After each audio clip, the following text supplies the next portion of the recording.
আজকে দেখাবো একটু ভিন্ন ধরনের রেসিপি। আজকে আমি মানে ক্রিম চিজ দরকার ছিল। তো আমার বাসার সামনেই ছিল আগোরা। তো ওইখানে যেতে, যেতে বন্ধ হয়ে যায়। তো কী আর বলবো?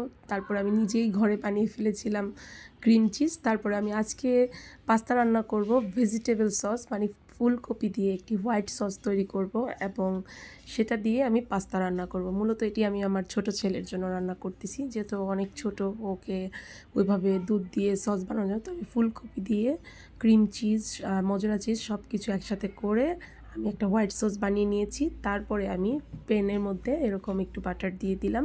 তারপর আমি বয়েল করা পাস্তা দিয়ে দিব। দিয়ে একটু নাড়াচাড়া করে নেব। পাস্তাগুলো জমেছিল এগুলো ছাড়িয়ে নিচ্ছি। তারপরে আমি সেটার মধ্যে দিয়ে দিচ্ছি হচ্ছে কিমা রান্না করা ছিল আমার ফ্রিজে, সেটাই আমি দিয়ে একটু মুরগির মাংস কিমা ছিল সেটা দিয়ে ভালো করে নেড়ে নিলাম।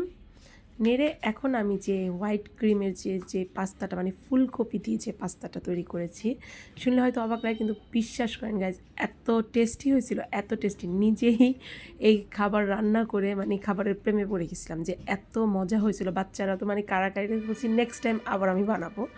আমার রেসিপি যদি ভালো লাগে তো অবশ্যই লাইক, কমেন্ট এবং শেয়ার করবেন। ধন্যবাদ।